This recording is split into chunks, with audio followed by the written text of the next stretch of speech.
Hey again everyone, welcome back to the stage. We got yet another good one for you today. This guide is going to be going in depth with clearing Varnamir Raid solo mode. There's a bit to cover, so let's jump right in. Moving on to Never Ending Darkness, you no longer have to worry about Phase 1 as it is now skipped in normal, story, and solo modes. Moving on to Phase 2, this phase starts out with the main eye spawning in the middle of the map with 4 smaller eyes that spawn around it. You must eliminate one of these eyes before the boss can take damage. Take note that all of the smaller eyes are just smaller versions of the boss, meaning they can do anything the boss can do, minus the ultimate attack, healing, and 180-degree laser. For the laser beam attack, upon the start of this phase, the boss will place a blue target onto your character. This target is the boss locking onto you with a laser beam. Getting hit by this laser beam will stun lock you and sap 15 MP per hit. Although it doesn't do much damage unless your defense is paper thin, if you have to tank it, it's possible.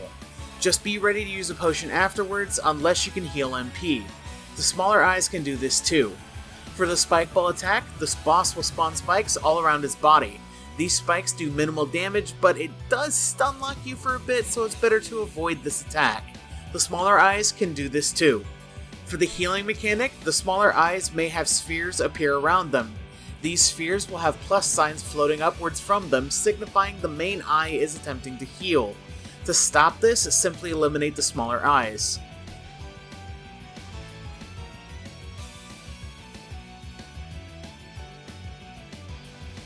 For the 180-degree laser, the main eye will do this attack. To avoid it, go to the other side of the boss depending on which way it faces. The laser does the same as the targeting laser beam with sapping 15 MP per hit. For the boss's ultimate attack, the boss will retreat into a ball and start glowing. The smaller eyes will do the same and respawn if they were eliminated. If this attack goes through, it will insta-kill you. You have a generous amount of time to break the boss out of this attack. To do so, simply eliminate the smaller eyes and the boss will enter a groggy state, allowing you to DPS.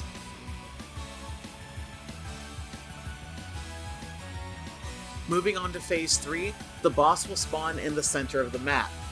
For the spinning spear attack, after a few seconds, the boss will teleport a little bit higher and the screen will zoom out.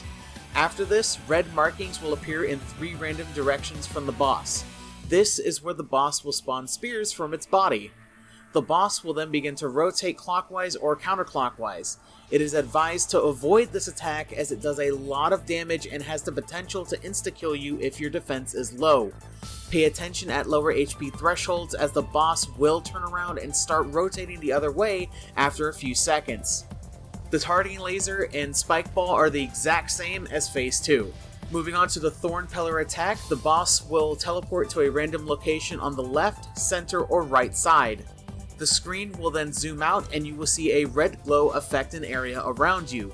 Your goal is to get the boss within this red area to have the Thorn Pillar strike the boss 3 times.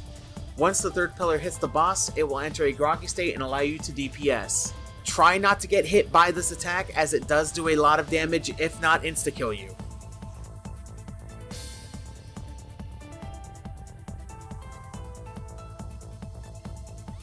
For the red and white thorns that the boss will spawn, the boss will either spawn a red or white thorn around the map. Remember Solace's fortress with the white and black sheaths? It's the exact same. Red thorns can only be hit with special actives, while white thorns can only be hit by actives and commands. Be sure to clear these out of your way as they can and will stop you from avoiding attacks. Rinse and repeat and Never Ending Darkness is completed.